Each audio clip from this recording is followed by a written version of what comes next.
What is land banking and how can municipalities use it as a tool for redevelopment?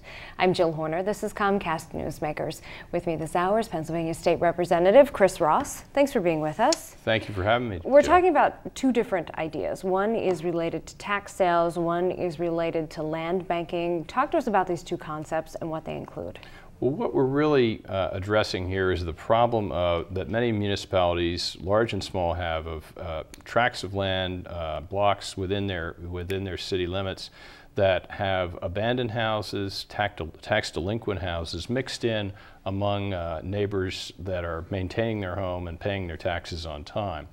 And so we're trying to give the municipalities new tools to be able to get those non-performing properties and abandoned properties back into the public, back on in sale and back paying their taxes and carrying their weight and also being properly maintained. And as we talked about previously, we've discussed the idea of how to do the tax sale process a little more efficiently.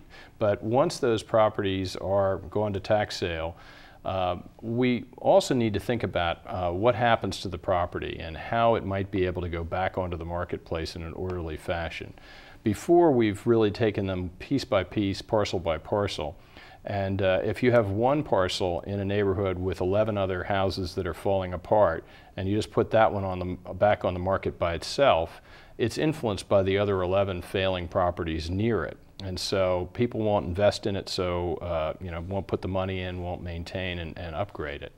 So instead, the land bank gives the municipality an opportunity to pull a number of these properties together, hold them until they could put them in a unified marketing plan together and do over a whole neighborhood in a more comprehensive way. So once a municipality, in the example that you've given, does have the right to this property, the property is turned over to the municipality, then what happens? How do they work with a developer, for example, in order to best utilize this property, make it a part of the larger community, and really find the right fit? Mm-hmm.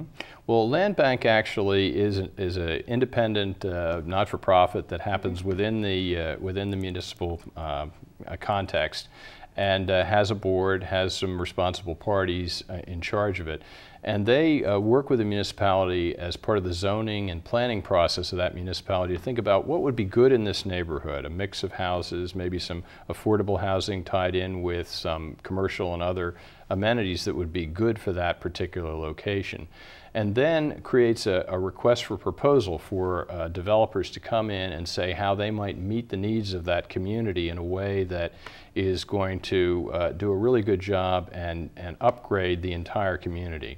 It's terrific for the neighbors who should be active in this planning process, who are maintaining their houses, to be able to get back the whole neighborhood and make it a functioning neighborhood instead of a mix of properties that are being maintained and others that are being abandoned. So this would work in different ways in different municipalities depending on the needs and the feel of the community. Mm-hmm. Now, where do these ideas stand at this point in Pennsylvania? Do municipalities have these tools? Well, municipalities have some of them. They do have redevelopment authorities currently operating. Mm-hmm. But this was a tool that we found that was being used successfully in Flint, Michigan, where their abandoned property is a much worse issue. They're getting to 30% or more of the properties abandoned or derelict.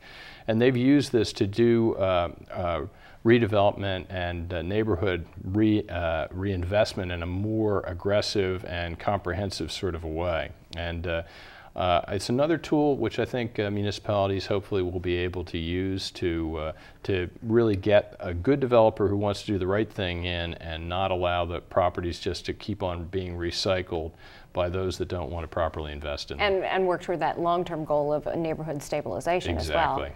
Come back, give us an update. Let us know how these ideas are progressing in Pennsylvania. Thank you very much. Thanks for being with us. We've been talking with Pennsylvania State Representative Chris Ross. I'm Jill Horner for Comcast Newsmakers.